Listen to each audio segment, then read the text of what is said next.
been racing ever since I was about 7, 8. Recently joined the Supercar series about 3 years ago now, doing the 125 shifters, and I love it. It is the best sport ever. Supercarts is all to do with carrying speed around corners, not bogging down, not having to change gears down, so that's a big learning step for me. After racing here in Australia for two years in 2014-2015, we thought, let's take on the world. We won the Australian Championship, so we thought, let's go over to the UK. We raced the British GP in 2016 and we won that.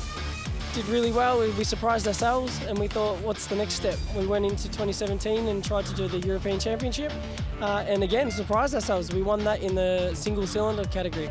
So the next step was to hop into a twin cylinder international car. It's always fun coming from last because you get to put on great moves and stuff and try and get up as far as you can, and it's sort of like when you start last you have nothing to lose, but when you're starting on pole it's a bit more scary because you've got a whole pack behind you, and it's always good fun. It's an important weekend for the Australian Supercar Championship because it's the final round of their national championship. So there's a title to be decided and lots on the line between the fastest go-karts in Australia, if not the world. Gary O'Brien, if you haven't seen supercars before, you're in for a surprise because these things are remarkable.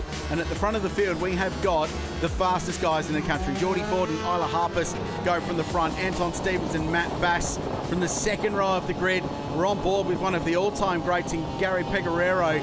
He's off the third row.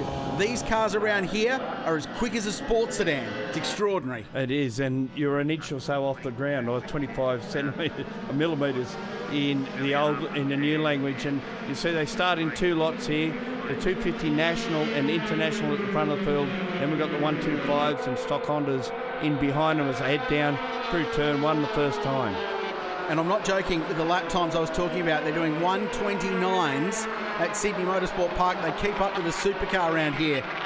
Isla Harpus, number one, reigning defending champion, leads them through. Pecoraro's got ground, so he started back on the third row of the grid, but he's already got himself up with clear racetrack. And how's your neck muscles? Yeah, the physicality of these things are just unbelievable. I struggle in a hire kart, Gary, let alone a national supercar doing 29s at Sydney Motorsport Park. As you can see, a big field of karts here for the last one. Interesting, all the championships are up for grabs. Now we can see Anton Stevens moving through ahead of Gary Pecoraro on the opening lap. Under brakes for the hairpin, you can see Gary with his left hand reaching to the gear shifter. There it is. Push forward to up change, pull back towards the wheel. It seems slightly counterintuitive compared to a road car you might have, or a race car with the sequential shifter, but it works for the way these karts are so physical and the force is exerted on the drivers who are, as you mentioned, so low to the ground and in such a violent environment. Such a short little throw on the gear shifter as well. Ilya Harpus out in front at the moment with Stevens in second and Pecoraro in third. They head down again through the corners. Here we've got a replay of the start, and Pecoraro got away really well, didn't he? Good start. Committed to the outside at turn one. Had the 8 of Anton Stevens just in front as he went through. Vibration in the car, so you imagine what it's like from a physical point of view. And I think that was Stevens ran a bit wide at turn 2. Yeah, he did, and Pecoraro was there at the moment to dive up the inside. You mentioned class battles in supercarts, so 250s out in front, 125s have been putting on a show this weekend as well. Yeah, and their championships up for grabs as well.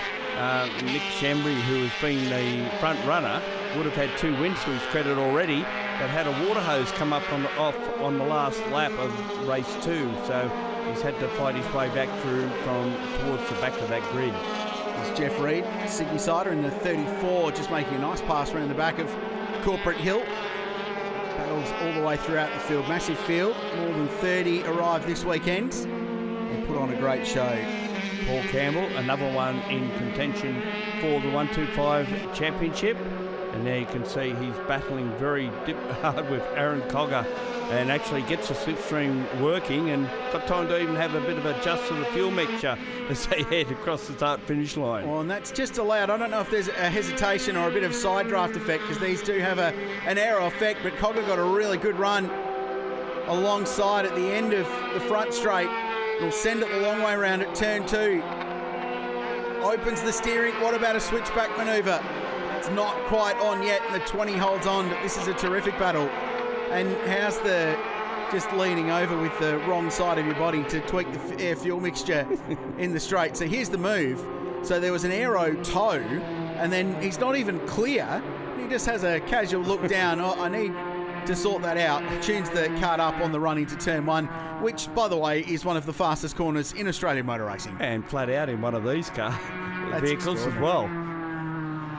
So mine back on the job and holds the line going on the inside of the corner. Still, it continues. Just a great break there. You can hear the torch of tyres going into the right-hander. It's such a critical corner at Sydney Motorsport Park. If you get a good run out of there, you can line yourself up for a good run through the final complex and then try and get that pass done up towards the top of the hill here, or even better, get a toe down the straight. And that's exactly where Cogger is at the moment. So he fights to keep in touch as well. So in terms of lap time, the 125s are in the 36s and 37s. And here's the return of serve as Cogger looks to go around the outside. They're on the final lap of the race. And there was almost a nonchalant shake of the head there, wasn't he? He had no answer. Needs to tune it the other way, perhaps. Running out of laps to do it. One tour of the 3.9k circuit to go. Ilya Harpus, well, he's the champion. He's got number 1 on the Nasu panel of his kart for a reason. He gets the checkered flag, wins the race. Terrific performance. And here's Gary Peguerero, one of the all-time greats in Australian superkarting. And a really feisty opening lap gets across the line. Nick Shembry and Rose, 5th and 6th. Cooper Campbell, Robin and Stewart rounding out the 10. So let's dive straight into highlights now from the championship defining race in Australian supercarts. And this one, late in a sunny afternoon here in Sydney, went right down to the wire, Gary O'Brien. But Ilya Harpus, he was out in front, off pole position, tough to beat. Well, that's the place to do it from, isn't it? And in an endeavour to seal your 4th title, you want to try and make it go right. Don't want to have the pressure put on you. Get out in front and go for it. There was also a fight on for the 125 championship. Campbell and Cogger were in the mix of it. This was an odd coming together up at the final corner. Mike Fisher in the 9, Michael Doherty in the 67. Contact, both out of the race. Yeah, cost Doherty the round win for in Stock Honda as well, unfortunately. Harpus found himself out in front, and this needed to be a measured drive with no mistakes, because he finished in that position. Championship was going to be his. Off the road up at the run-up into turn 1, which is a high-speed approach. It's Bart Curnow, the 125 class, found himself out of the race and out of harm's way, but there was no stopping this guy. Ilya Harpus, already a 3-time champion, and with a victory, made it 4 Australian Supercar champion. And by the way, the 125 title came down to a count back, and it went to Aaron Cogger by virtue of finishing in front of Paul Campbell.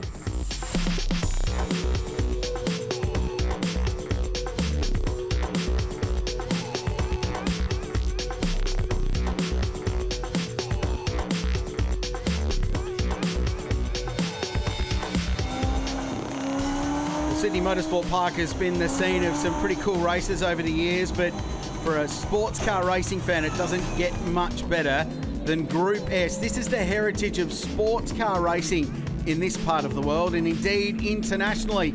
And they've been a feature of this part of the Paynter Dixon Sydney Master Blast, brought to you by Driving Solutions today. Wayne Seabrook and Stan Adler, a couple of Porsches go from the front row. Terry Lawler, though, Gary O'Brien, the big grunt of the GT350 Mustang, will be one to watch today. Yeah, didn't get a great start, did he?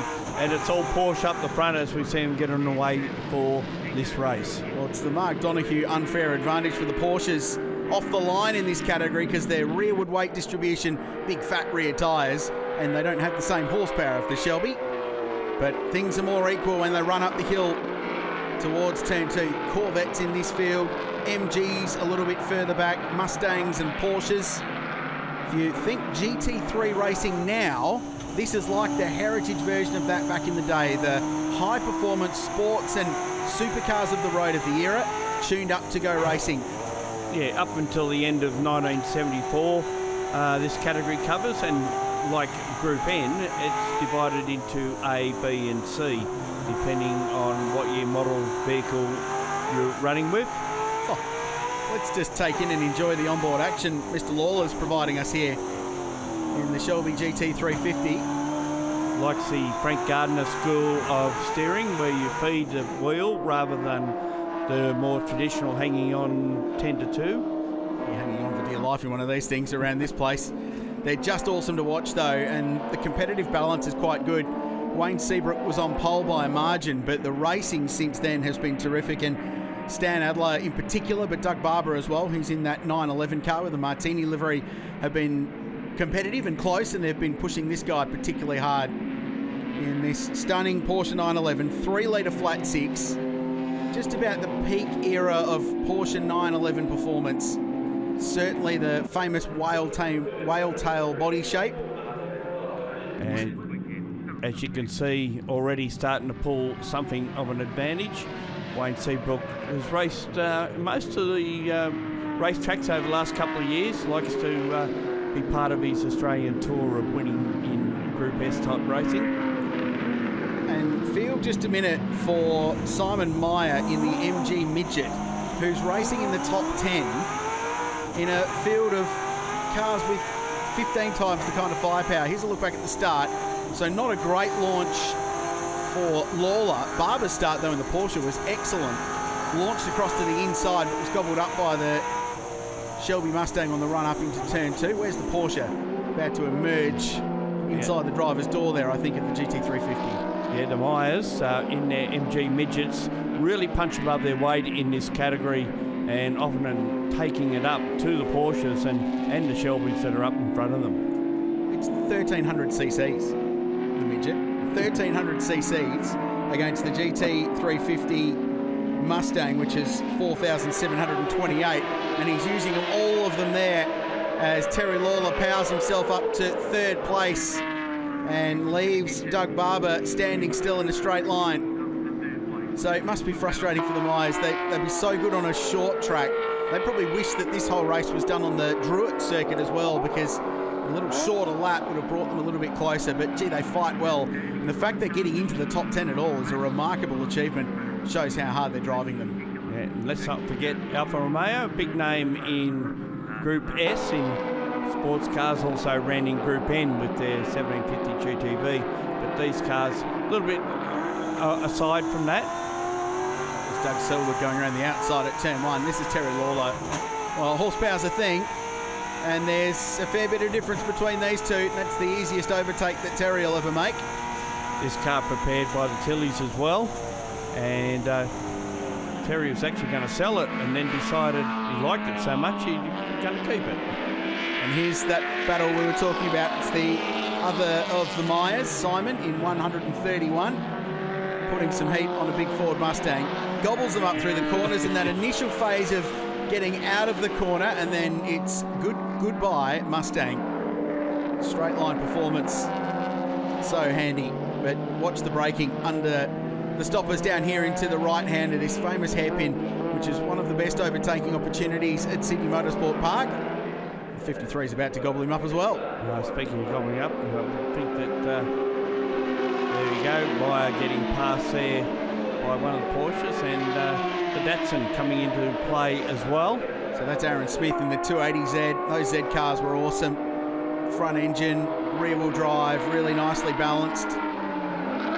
In their day, a match on occasion for the Porsche, but Meyer's doing a great job. He's got in front of both of them in the midget. Will it last? And now in the part of the circuit where he can really relish, because his car would be much superior over the back part of the track. Yeah, well, he's got to get his head down now. It's through this high-speed stuff where that car, with its lightweight, will be able to have a slight advantage. By the time they get round to the braking point at the hairpin, he'll be gobbled up. No stopping this guy, though. It's a beautifully presented car. and Wayne Seabrook is driving it superbly. And for Group S, it's going to go the way of Porsche. It's car 27. It's the New South Welshman on top at Sydney Motorsport Park. Wayne Seabrook wins again in Group S, and the margin back to Stan Adler is quite significant at the end of that one. Great racing though right throughout the field. Terry Lawler, a well-deserved podium with the Porsches 1 and 2, the Mustang in third place. We'll jump into highlights of the finale for Group S now, and this was as close as it got for Wayne Seabrook. Launched the car off the line but burst into wheel spin.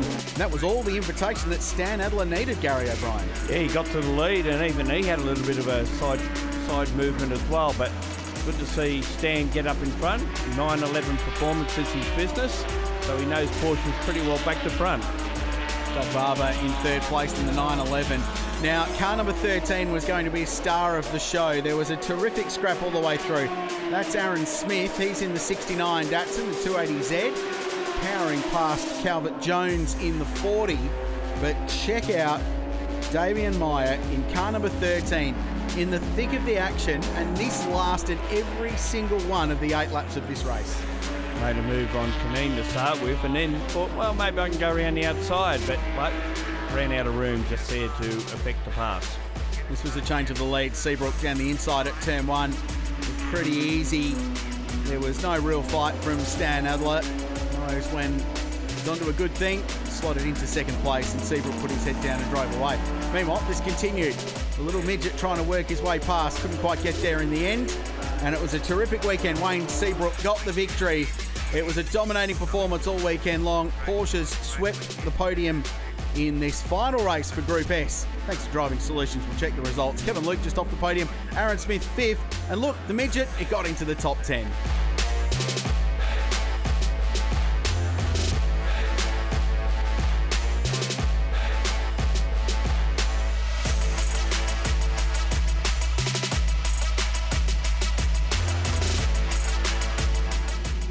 Brought to you by Paynter Dixon. It's the Heritage Touring Cars. They're out for the feature race of the weekend. This is the big one, Gary O'Brien. Ford Sierras have been dominant so far. Do you think anyone else can get a look in this one? Yeah, keep an eye on Adrian Alesi in the Walkinshaw. He might be a half a chance here. He's starting out of position 4. Greg Keane, we've seen what he's done already. And Craig Nelson in that Mitsubishi Starion. So here we go, 600 horsepower Ford Sierra RS 500s on the front row. Terry Lawler, who's been doing double duty in Group S in a Mustang this weekend, and Tony Karamfalowski, who's been doing the same in TCM. They're both in the Sierras, and it's Lawler who gets the jump and the run into turn 1. Chris Stillwell is third, and like it was in 88, 89, it's Sierras 1, 2 and 3 leading them up the hill into turn 2. The Netcom Skyline is there in the back of the pack. BMWs, Walkinshaw Commodores, it is a great sight. Lawler with a bit of a moment, trying to put all that grunt to the ground. Has a slide on the exit of turn 2, but Karamfalowski's in a world of pain, bashing the thing off the rev limiter out of turn 3, wheel spinning his way through in second place. They always said in the day they were very hard to manage all that horsepower, and we're seeing it again today, haven't we? It's a great example of the Aussie effect on global Group A racing, because this part of the world built the fastest Sierras anywhere. Dick Johnson took one of his to Silverstone for a Group A race and had them all blown away before it broke. They're still competitive to this day. Richard Allen, he's been quick in the E30 Evo. Yeah, and he's chasing the earlier model JPS car. How cool does those things sound, Gary? It's amazing. And the Starion, unfortunately. I'll put the mocker on that one straight away. Craig Nelson in a little bit of drama and falls back down through the field. That car, at least one like it, the making of Brad Jones in his very early days while he was racing on the Thunderdome. That was the start of his touring car career. Of course, Glenn Seaton jumped into his own race team, jumped out of the factory Nissan squad to run some Sierras for himself and Alan Jones, and very, very fast. JPS BMWs in the pack. And then the little Toyota Corollas that Bob Holden made so famous, still drives them, still races them. Hugely popular, iconic figure in the paddock. I think there's about 8 or 10 cars of his, whether they be Escorts or Toyotas, in this field. So he covers both. Oh, a bit cheeky there from Tony K. Good pass. Came from a long way back. Let's watch on board. So Terry Lawler's in front, the ex-Dick Johnson racing car. Had it all locked up, had the rears locked, had no revs, and had to get first mid-corner up at turn 2. But managed to get it done, and through they went. Some more cars from the Group A and Group C era, as we see the Nissan pick up the spot on Tony Pallas's Jaguar, ex-Gary Wilmington car. Sorry, I was just listening to the noise of that Jag. They're an amazing race car, an unlikely Bathurst winner with the Walkinshaw team. And the Recar Group C Commodores up the inside. Now, here's Lawler. Great run out of the final corner, and he'll switch back up the inside. It's interesting with these cars, they are absolutely period, and that is down to the year that they ran. So late in their life, the Sierras were homologated with a 6-speed Hollinger gearbox, but early in their life, they only had a 5-speed gearbox.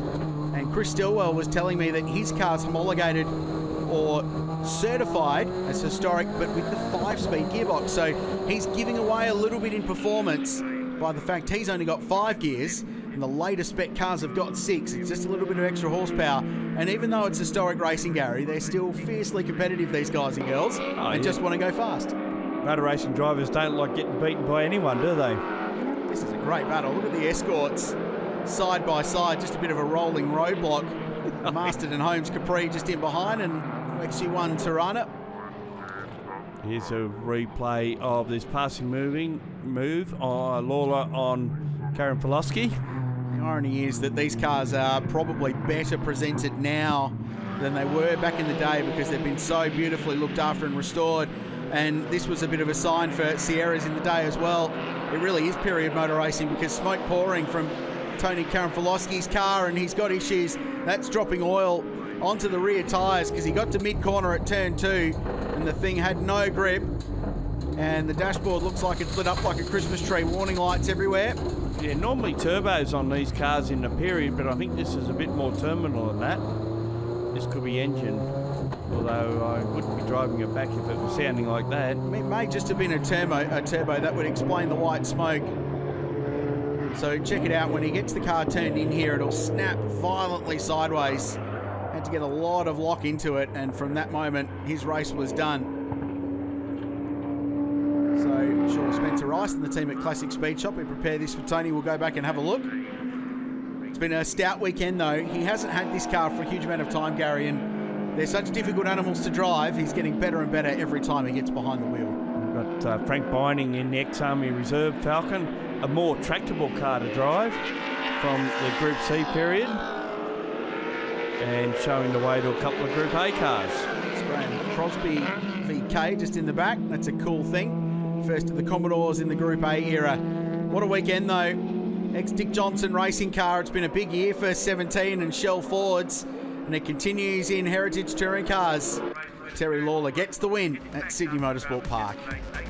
Ex-Shell racing car, even down to the helmet. Chased to the line at the end by Chris Stilwell. Adrian Alesi on the podium in the Walkie Commodore. Greg Keem, who's been punching above his weight, the Fox Body Mustang, was fourth. Stick around when we come back from this very short break. A first for the Paynter Dixon Sydney Master Blast. We go two-wheel racing with the Dunlop Sydney TT, and then the final race in Paynter Dixon Group N.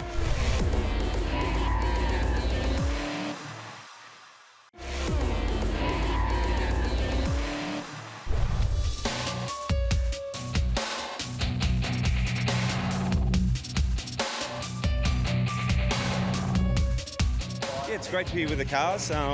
Just to get out on the track's great, but yeah, a bit of a bigger crowd than we used to, I suppose, with the cars here as well. So yeah, can't wait.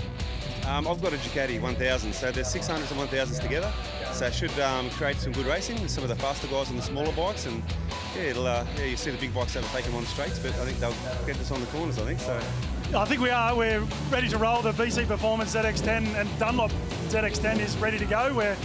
We've been here quite a few times before, so we're looking forward to what is the inaugural event for us here in conjunction with the Master Blaster, so it's going to be a good day.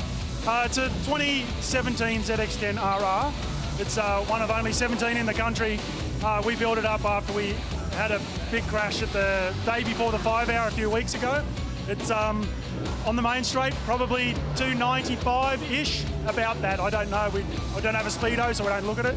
But you spend a lot of the lap over and about 200 k's an hour, so it's a quick place. Sydney Motorsport Park seen some two-wheel action. In fact, the long circuit is named after a former world champion. Highlights of the Dunlop Sydney TT Race 1. Two-wheel action at Sydney Motorsport Park. But unfortunately for this race, it didn't get much further than turn 2. A big field barrelling up into the left-hander and contact in the middle of the field.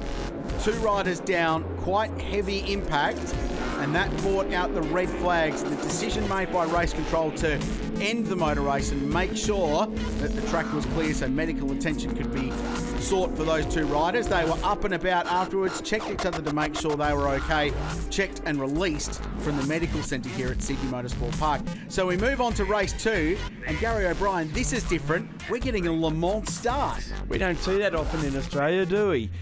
We've seen it around the world, Isle of Man, that sort of stuff, and bikes doing it there. But what a good lineup of bikes, and 2 categories here. We've got the 1000s and the 600s, of course. And if you're a good sprinter, you might get out in front in this one. There's a couple of slow pokes there, I noticed. Yeah, if you can't run, you're in a world of trouble. So the drivers to watch: Dean Hasler, Tim Griffith, Lockie Epps, who's an Australian superbike racer, and away they go.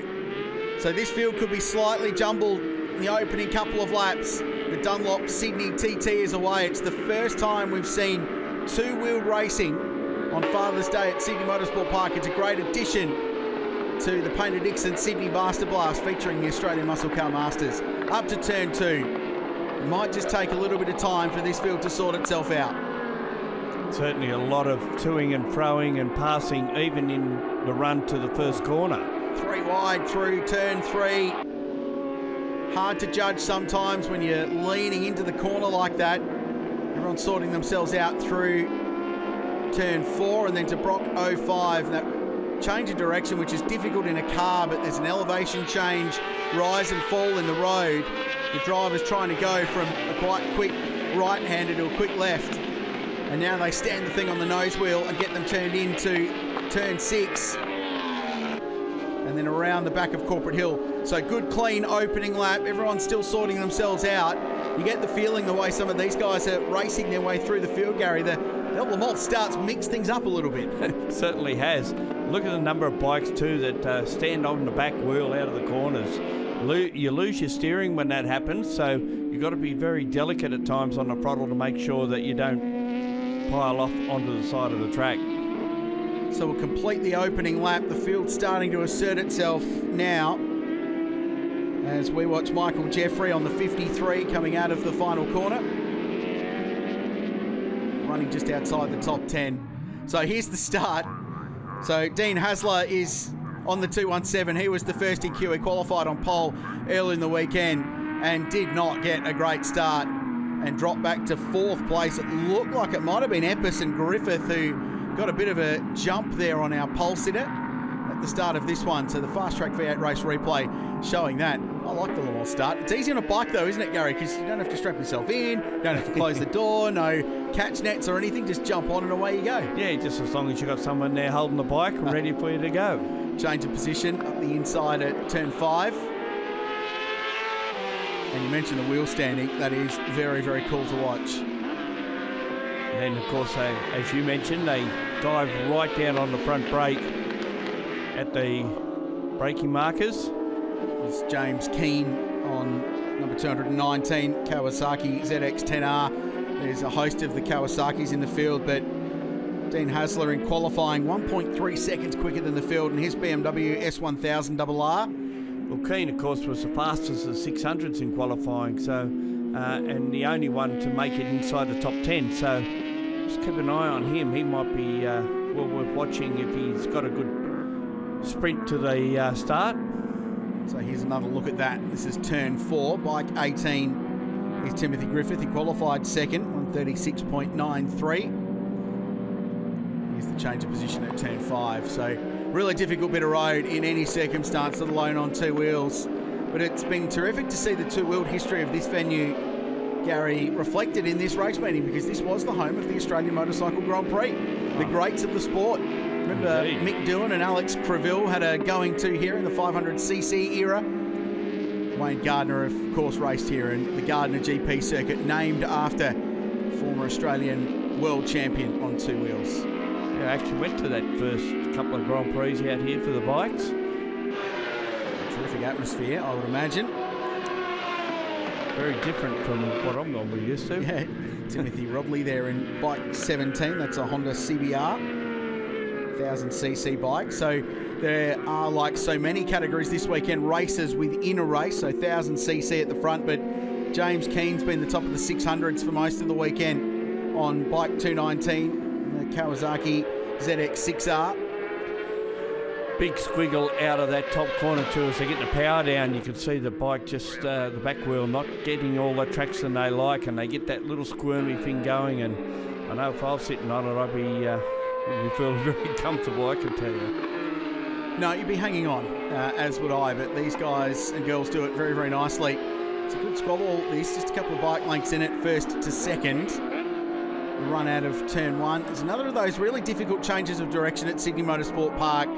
You've just completed about 180 degrees through turn two, and then instantly you switch back the other way at three and set yourself up for those double right-handers and then into the left.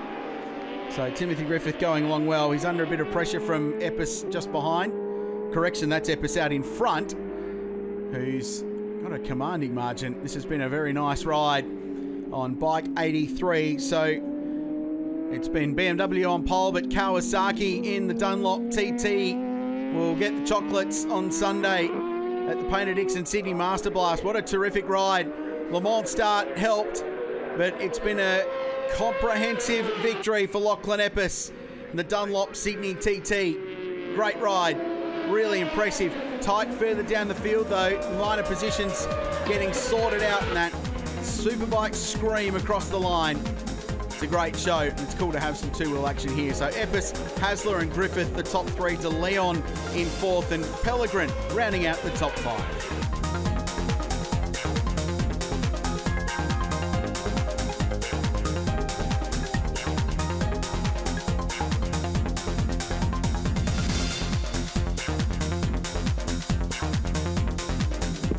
Time for some more Paynter Dixon historic Group N touring cars. And this, Gary O'Brien, a special race, the Ray Dean Celebration Race. Well, Ray Dean, a stalwart of the Appendix J Association of New South Wales. I think they now call it Group N New South Wales or Historic Touring Cars, but yeah, unfortunately passed away. So this is a race in his honour. Brad Tilley from pole, Ben Wilkinson from the outside of the front row. There is the great man from Sydney who knows how to hustle these things. Ready for a standing start.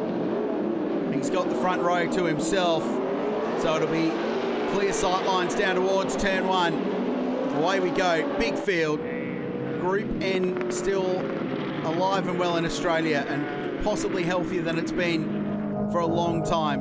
We'll jump further back, thanks to Raging Waters in Sydney bringing us this great onboard angle. David Noakes is in the thick of the pack here, running up into turn two. Yeah, in the little Ford Escort. Noakes along with Brad Tilley and some others. Oh, yeah, this Graham Wakefield from Queensland hasn't moved off the line. It's a bit unfortunate. In the meantime, it's Mustangs out in front. Two of them, in fact. Hopefully they can get that car clear before this massive field rolls themselves around. They're still sorting themselves out as they run over the hill and into turn four. Minis at the back, muscle cars at the front. Tirana's in the middle that sort of filled the void between those two very disparate groups. Oh, that's a big moment.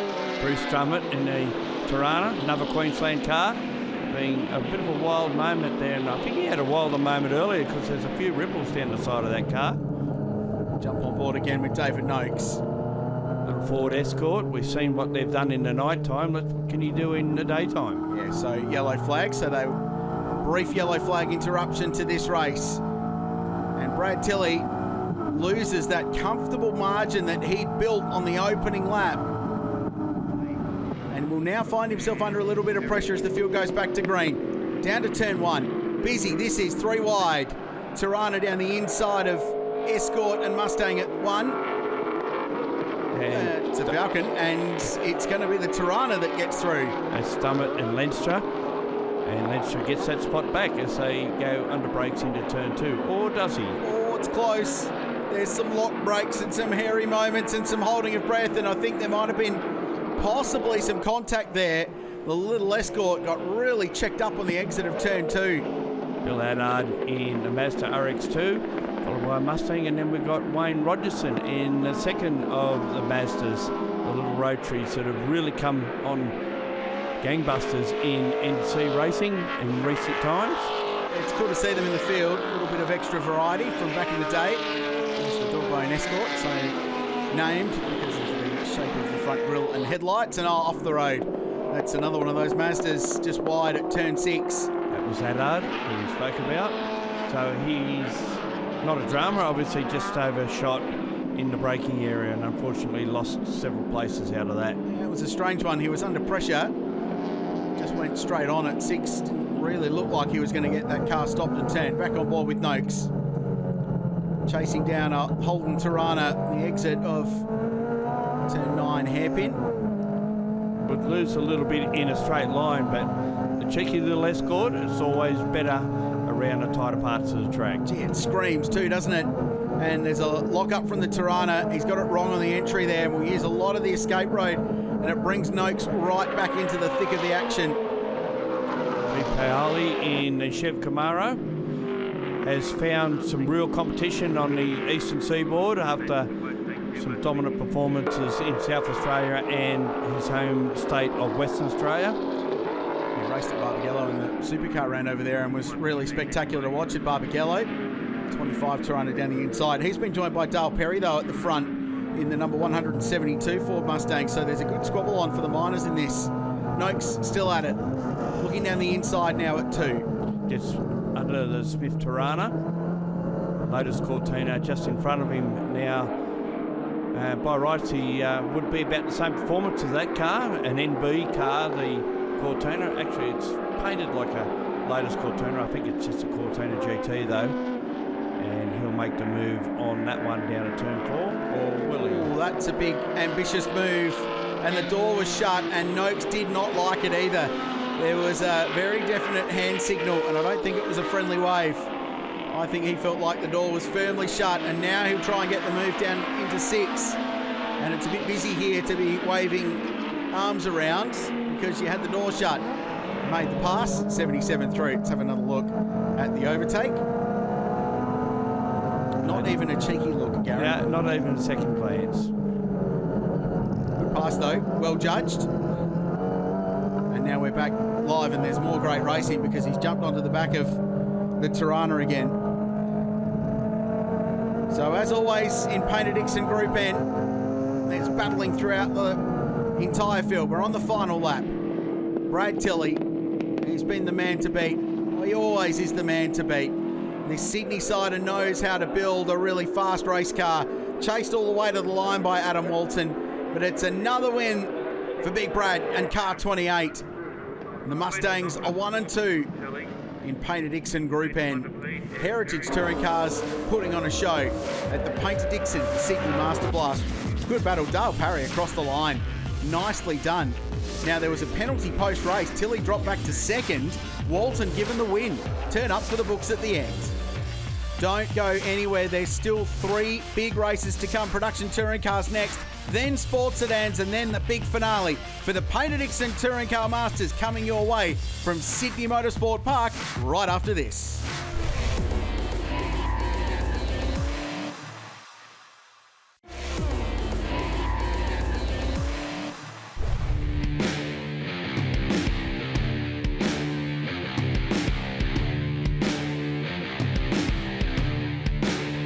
Yeah, over the years we've done a few, and currently working on the new Commodore program with a controlled TCM engine.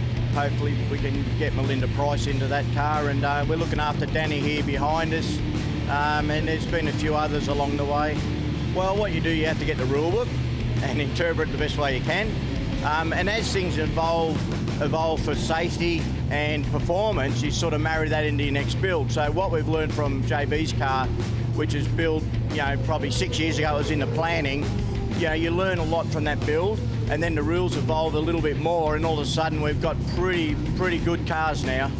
Yeah, look, we have a lot of guys in our teams. We've got guys from our retro workshop, and we've given them opportunities with other teams because we've been around for a while, and often guys have people that have real jobs and sometimes they can't get to an event, so we help send our guys out to, we've got young Will working with Bruce Williams this weekend, and they're having a great time, I think everyone's having a great time here at the Paynter Dixon Sydney Master Blast, featuring the Australian Muscle Car Masters at Sydney Motorsport Park. We're getting ready for a championship decider. This is the Shockwave Signs New South Wales Production Touring Car Championship. There's a bit on the line in this. We're looking forward to this race, and it's been a battle of the Evos out in front. Vernon and King off the front row. Trevor Simon's going from row 3. Matt Holt will always be one to watch. He's off 4th in this. Here we go, championship on the line. We're on board with Chris Reeves. He's in the thick of the pack. Class racing, production cars, Sydney Motorsport Park. Vernon with the initial launch, but it didn't quite translate into a very good start. And it'll be wheel to wheel on the run down into turn 1. Certainly the four-wheel drive's just shot away into the distance. Oh, through a smoke screen. A little bit of oil covered up from a previous race, but side by side the Evos through turn 2, and Vernon goes into the front. Holt's negated that advantage that they had. He's right behind them, and in previous encounters we've seen that Holt can take it right up to these Mitsubishis. I love that he's got the performance mode engaged on the HSV app there on the centre screen, so we can see how many of the 6,500 RPM he can use. He is actually using down the inside, big battle. VZ Commodore dived down 4, had to back out of it. So everyone clearing through. Evo's out in front, but guys, there's a championship calculation we need to take into account for this as well. Points are classified from the classes. So if you win outright, you only win in your class. And the front-running cars, of course, A1 cars, we've got A2, then we've got B1 and B2. And significantly, the car that's leading B2, Jeff Kite, is the one that's probably in the best position to win this championship.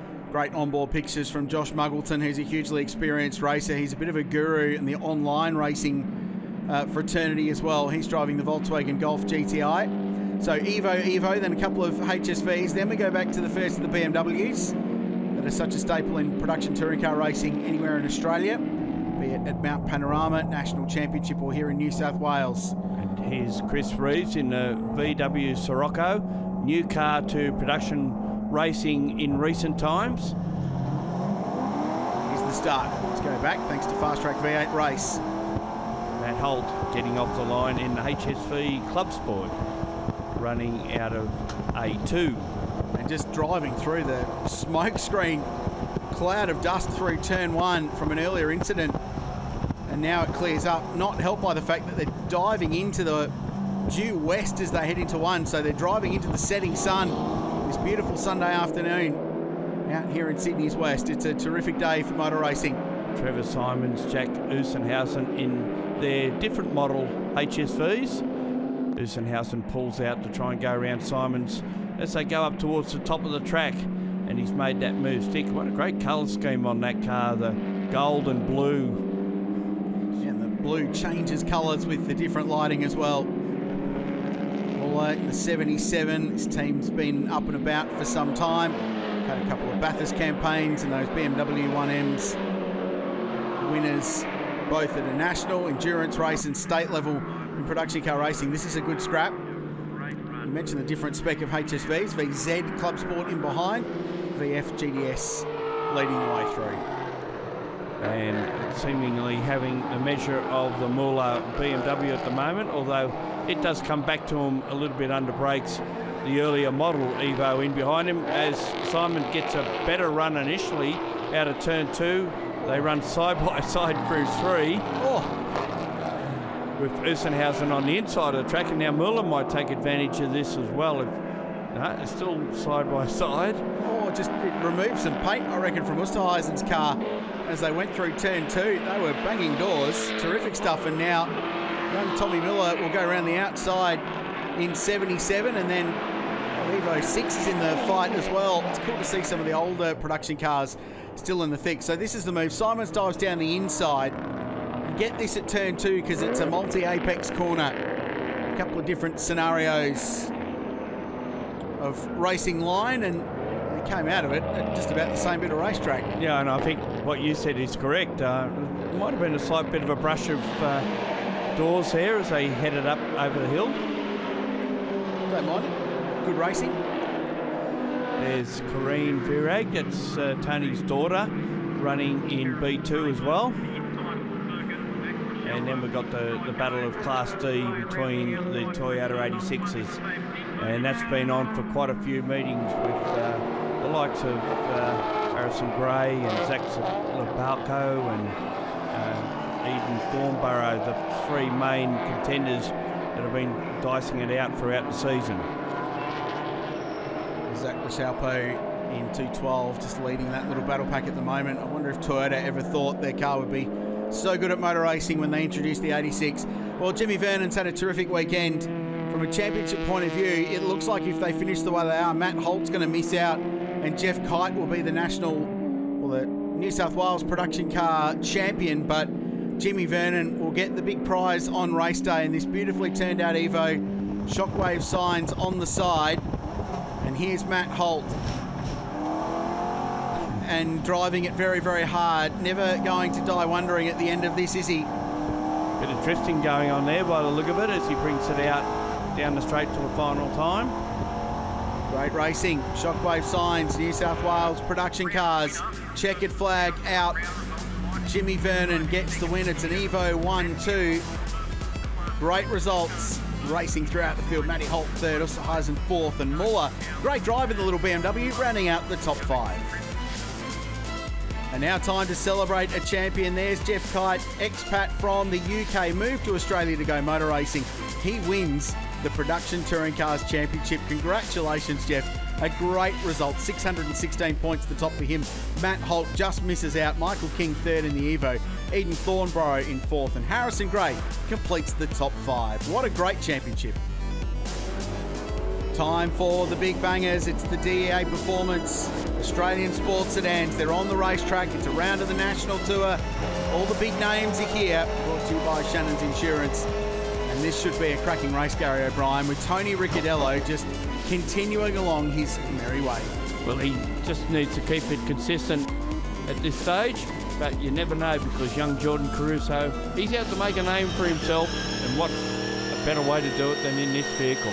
From Hyundai XLs to an 800 horsepower Audi Sports Sedan. It's one of the most popular cars in the country. Here we go. Final time. Paynter Dixon Sydney Master Blast. The Sports Sedans are unleashed. Driving into the setting sun.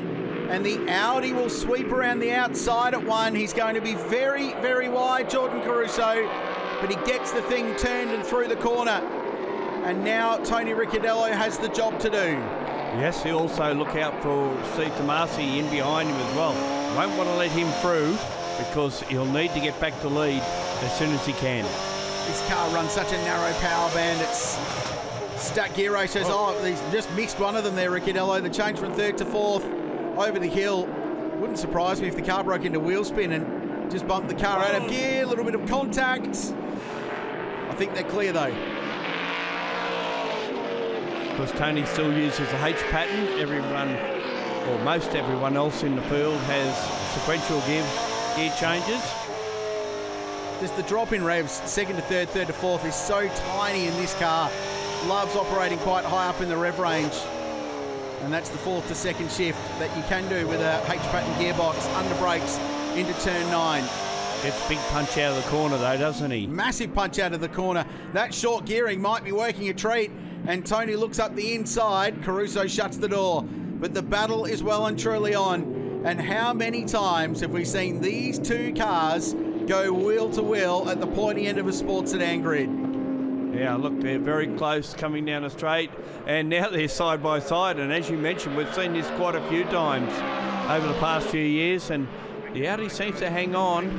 Got a little bit more in a straight line, but runs a little bit wide out of turn 1. Yeah, well, he was wide turning the car in because he had sort of half an Alpha GTV stuck down the inside, but ultimately got it through. They've got so much aero that they can commit on the outside line. Here's the start. Let's have a listen. It's almost like a miss there too, wasn't there? Yeah, it's a third to fourth shift. That's the wheel-to-wheel fight. So fourth gear through turn one off the start. And then under brakes down into turn two. So that was the launch. And it set up this terrific battle. Tomasi just in close company in third place, watching these two go at it. Yeah, reigning National Sports Sedan Series winner. Unfortunately, as we mentioned earlier, missed the Queensland round, so therefore can't pick up a second title. Really between these two at the moment. And right now Caruso is holding up. Tony Ricciardello gets such good drive out of the corner. Oh, wow, it was so close. It was almost an accident. And he's gone through. There was a hesitation from Caruso. It looked like the Audi started coming out of the corner. He couldn't get a gear. And Ricciardello squeaks through by the hair on his chin, and that's about it. Looks like there might have been a little touch on that left front. Just a very minor touch. But what great reflexes. Let's see what happened to Caruso. Coming out of turn 9. Wheel spin, wouldn't change, wouldn't select, crashed the thing off the rev limiter and almost found an Alpha parked in his boot, or where the boot used to be. That was a hairy, hairy moment. Shane Woodman goes through there in the BMW, followed by Alex Williams in the Rotary. Good to see a Rotary in the field as well, and one that's running up towards the pointy end of the field. You can hear it too. RX-7 won the National Championship a couple of years ago. Bruce Banks from Tasmania, and Phil Crompton just edges down into pit lane. The Ford Mustang limping home to the garage. That's a shame. That was on the penultimate lap as well, so only had one to go. It's been an otherwise reasonably strong weekend for the bright orange car.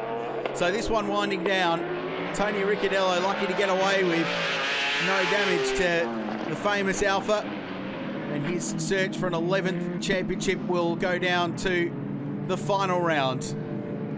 He dodged a bullet there. There is some damage on that end plate, on that front. It's very light though. And the 10-time national champion is going to win this race after a very, very scary moment. But Sydney Motorsport Park is all Tony Ricciardello's. He grabs the win. Caruso fought hard for that and may well have held the West Aussie champion out had it not been for that missed shift coming out of the hairpin. Great race, good battle as always in the DEA Performance National Sports Sedan Series. Ricciardello, Caruso, Tomasi, Williams and Woodman next. Colin Smith just down the bottom of the 10. So with a round to go in the National Sports Sedan Series, that man, the West Aussie champion, he's already won it 10 times, leads the standings. He's got a handy margin over Jordan Caruso, and it would take a really bad round for him to lose it. Shane Woodman's third in the standings. Stephen Tomasi looking to get ground. He's fourth. Shane Bradford rounding out the top 5. So from sports sedans to Paynter Dixon Touring Car Masters, we conclude a massive, massive day of racing, a weekend of racing, with the big bangers from TCM, and it's all to play for. John Bauer on board with the Paynter Dixon Tirana. He hasn't won a race in a long time, Gary O'Brien. He'd love to get one today. Wouldn't it be good to see a Tirana back on top of the podium? He's on the front row, but he's got a Camaro to overcome if he wants to win this race. Gee, this guy's been good too, Aaron Seaton. He has been so fast all weekend. He'll be a factor in this race. Stephen Johnson from the third row of the grid, the WM Waste Team Johnson entry roll. Ryan Hansford in the mix. Away we go. Final race. Paynter Dixon TCM. Busy turn one as it always is. Rob Hackwood has fallen right to the back of the field off that start. But Hansford's come back strong after having a drama on his contact. Bow off the road. Bow off the road and runs very, very wide. He'll get gobbled up. Be lucky to be in the top 5 after this, and gets another hit for his troubles on the exit. Adam Bressington, I think, involved there. I think Cam Tilley might have even given him a little nudge as well. So huge moment. Bow was wheel to wheel with Roll Harris in the FS Camaro up to turn 2, and there was, by the looks of it, the slightest bit of contact. So that changes the scenario just a little bit. Bressington and Tilley wheel to wheel. Cameron finally getting on top of the V8 powered valiant pacer that's such a fan favourite. We're on board with Aaron Seaton. He's chasing Royal Harris. Mustang and Camaro at the front of the field. Doing a good job. Hansford in third, Johnson fourth, Dennis Bressington, Tilley, Bow recovering. Puff of brakes from the front there of car 17, running down into turn 9. There's Bruce Williams, AC Delco Tirana, chasing down Marcus Zekanovic. That's the brand new Ford Mustang of Cameron Mason. Beautifully built thing that had a win in the trophy race earlier in the weekend. We've got Seaton right on the back of Harris. Can he do anything about it? Coming out onto the straight. It's a good indicator of the performance. A 6-litre car, just a little bit stronger in a straight line than the 5-litre rival there. You get an aero assist though. These cars punch a really big hole in the air. So by the end of that straight at 250k, you're getting a bit of a tow and just closes in, and we're going safety car. So the race is going to be neutralised for a moment, and it's because of that. The World Pro Racing Pontiac Firebird that's been really competitive all season long in the hands of the Queenslander. This is that contact up at turn 2. Quite a big whack there from Harris, who was trying to get the EFS Camaro stopped. So restart time. We'll go back to racing. They do a double file in TCM. And it's Harris back in front again. Now, can Hansford do anything about getting past Seaton? Pressington up the 4th spot. Dennis Johnson, Bow. Zekanovic hanging wide there on the outside of Williams. And McGill hanging wide as well in behind. Bruce Williams in the thick of the fight. AC Delco Tirana.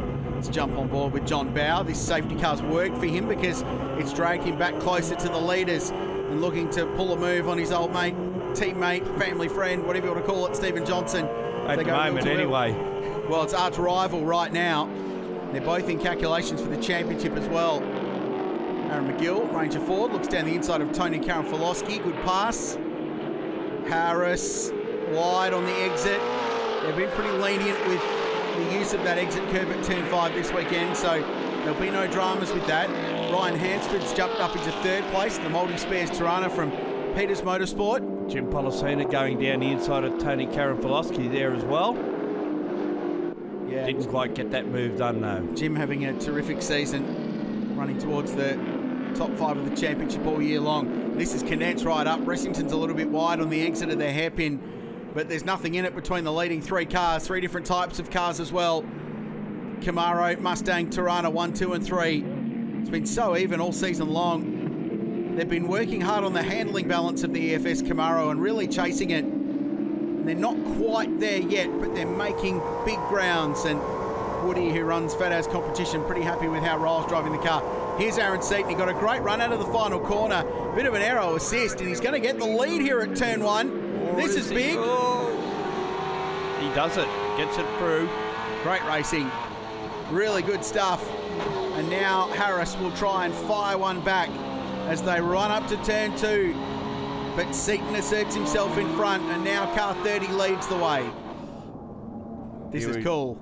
Replay of side-by-side action down at turn 1. Not the place to be on the outside at some speeds like that. Just about at any speed.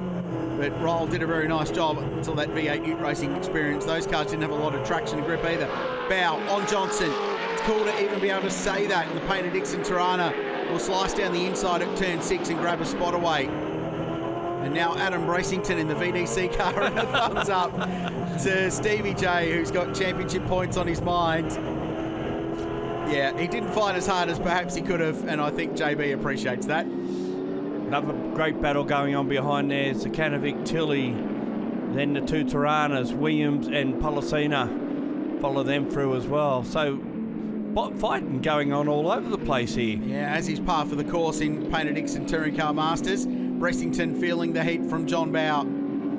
Bresso won at the end of last season in Newcastle. He's always a contender. Next round at Mount Panorama he'll like. Let's see what Bow's got in a straight line up against the VDC Camaro. Well, it's pretty good. And side drafting might help him into turn 1. It certainly does. And the brakes, of course. Right on the edge of the rev limit there as well, but manages to go down the inside. So this is the pass on Bressington. You can see the 350 Chev in the Camaro assert itself at the end of the straight, but I think you're right, bit of an aero assist. And a very, very strong 5-litre engine under the bonnet of that Tirana did the job. Now it's Torrey v Torrey, and Bauer's got a great run out of turn 5 on the Queenslander. The multi-spares Tirana will not stand in the way of the 5-time champion. Loves that corner, turn 6, doesn't he? He's done a lot of passing there this whole weekend. Well, he's got himself to 3rd. Just missed out on a win earlier in the weekend. Change of position up the front of the field as well. Yeah, so Harris gets past Seaton, who hesitated on the final lap of a race earlier this year as well. And he's dropping back into the clutches of John Bauer, who might be able to snag himself a P2 in this race. Nothing between the top 4. What a great show Paynter Dixon Touring Car Masters have put on here at the Paynter Dixon Sydney Master Blast. Here's Seaton out of the final corner and hesitating. He's going to get gobbled up here. Oh, now the race leader's slowing as well. Pulls to the inside. Bauer gets 1. Bauer gets 2. He's going to steal it from nowhere. Bauer wins at the Tirana, steals 1 at Sydney Motorsport Park. Hansford gets into 3rd spot, so Tirana's 1 and 3. Harris in between them. What a finish. Check this out. Bauer out of the final corner, driving as hard as he possibly can, and that is music to his ears. A race win, his first for a long time in the championship, the 97th of his unbelievable TCM career. Well done, JB. A winner in Paynter Dixon Touring Car Masters. Harris and Hansford on the podium. Seaton led on the final lap, ultimately finished 4th. Well, the results of all that mean the championship is well and truly wide open. Johnson, Bauer and Harris right in contention. Adam Bressington's definitely a shot, and Jim Pollicina, well, he might fancy himself a chance going into the final 2 rounds. Well, that's it from Sydney Motorsport Park. Thanks for joining us, and on behalf of our entire team, we hope to see you at the next Paynter Dixon Sydney Master Blast on Father's Day in 2020.